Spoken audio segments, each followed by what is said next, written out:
Welcome everyone. This is the first of a new series I'm calling the Equestrian Alchemy series. And what this will be is showing my work with Calypso and just showing the transformations and how they take place and how work is actually built up. For this first one, it is a session that I did, just a round pen session, where I'm working on a series of different skills. So I tend to pick something to work on with each session, whether it's working on endurance, working on a specific skill, working on softening in general, things like that. And here you'll notice that she actually is wearing a bridle, even though I'm working on liberty work. And that's because she started playing with a bit. So I'm having her wear it without any pressure, so that way she can get used to it a little bit more. Now I'm asking her to soften and just seeing how well she's listening to my body positioning and where we can take that today. And then we've been working on laying down, so just seeing where that's at right now, so that's pretty nice. She's just about on a verbal cue for that.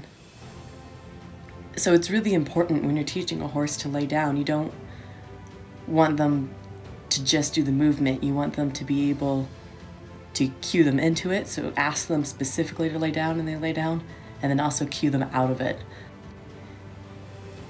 And now that she's forward and moving, we're going to start playing with another trick that's called a waltz, which is basically spinning on the hindquarters there.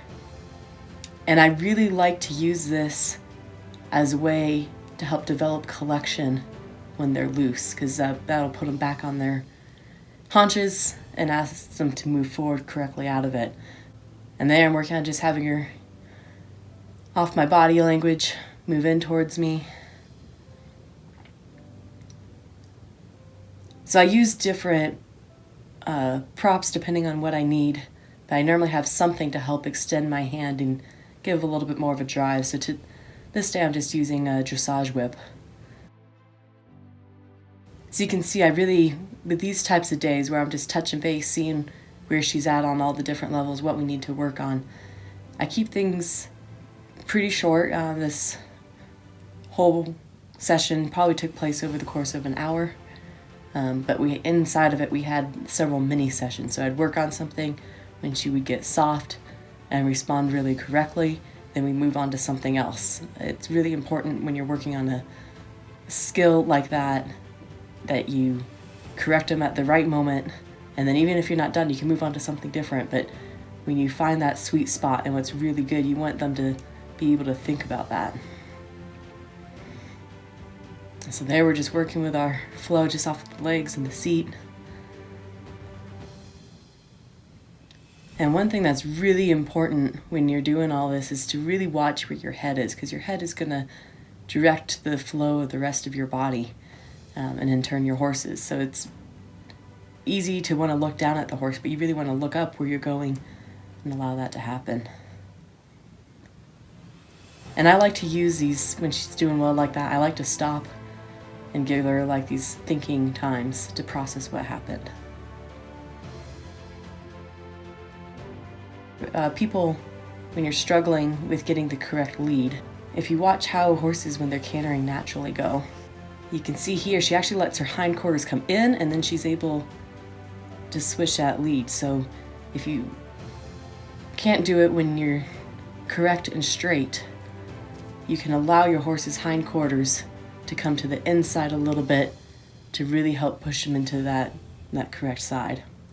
So this was actually the first time we're working on a new move, and she's very used to following me around, but now I want to be able to stand in the middle and have her work around me, just to add a little variety to our liberty routines and be able to do some different things with the fire spinning actually. And she loves to help out, so she's always wanting to hold the whip, and that was actually one of the first things that we did when she was a foal, is we'd work a little bit and then I'd give the whip to her and then she would walk around with it a little bit. And again, just really working on that softness, fluid.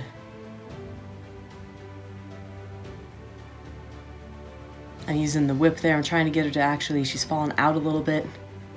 in her trot, kind of letting her hind end drag out a little bit. So I was trying to get her to pick that up forward a little bit more and then bring her back into our new trick again. So again, when I'm teaching something new like that, get to a point where it's correct and good, go do something else for a little bit, and then bring it back again. And then she was really good. So thanks again for watching, and I really hope you enjoy this new series. So again, this is going to be really just following my training with Calypso and seeing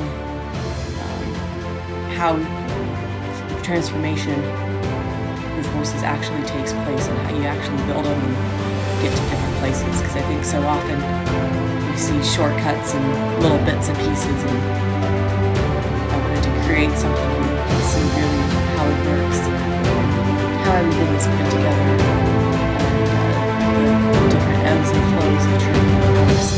So thanks again for joining us, and I really hope you enjoy it. And if you keep checking back, I'll be posting more of our alchemy series.